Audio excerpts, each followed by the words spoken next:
أهلا وسهلا فيكم بحلقة توقعات مباريات دوري أبطال أوروبا دور الستاش.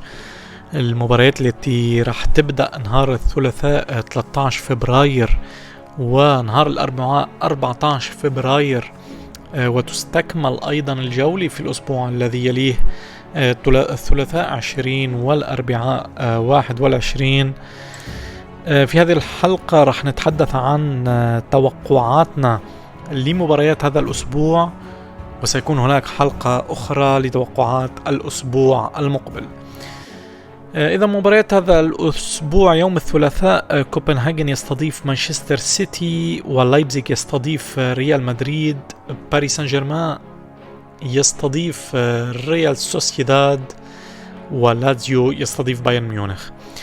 طبعا التوقعات كما عودناكم عن طريق الحاسوب ولعبة فوتبول مانجر. كل التحديثات تمت إضافتها إلى اللعبة لتتماشى مع الواقع.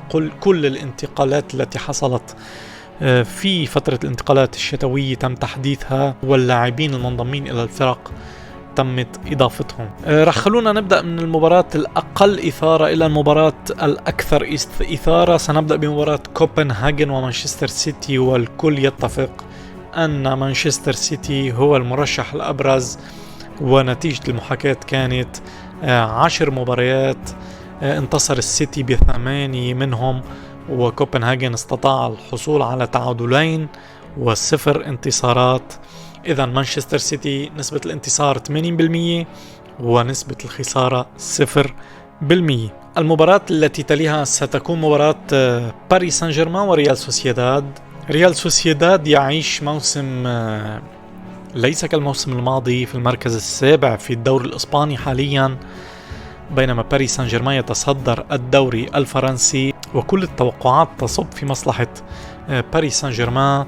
ونتيجة المحاكاة كانت 8 انتصارات من أصل 10 مباريات لباريس سان جيرمان، خسارة وتعادل. مباراة ثالثة تعد مثيرة أكثر من مباراة باريس سان جيرمان وريال سوسيداد برأيي، لاتزيو وبايرن ميونخ، خاصة أنه بايرن ميونخ لا يعيش أفضل فتراته مع توماس توخيل، ولكن لاتزيو أيضا يعاني هذا الموسم.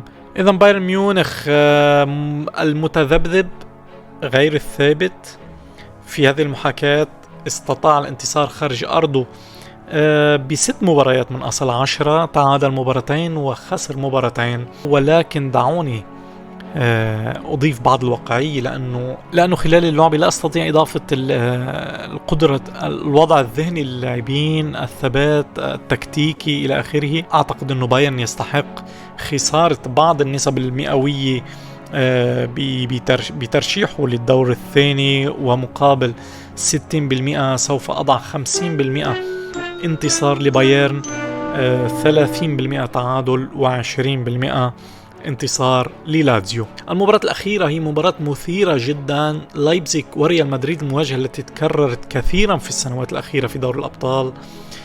لايبزيغ عودنا أنه يقدم أداء جميل أمام الفرق الكبرى، نتذكر مباراة السيتي عندما انتصر إلى آخره.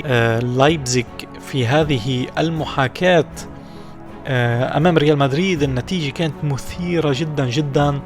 بعد 9 محاكاة لايبزيغ كان منتصر ب3 مباريات، مدريد انتصر ب3 مباريات، والتعادل كان ب3 مباريات، والمحاكاة الأخيرة صبت لصالح ريال مدريد.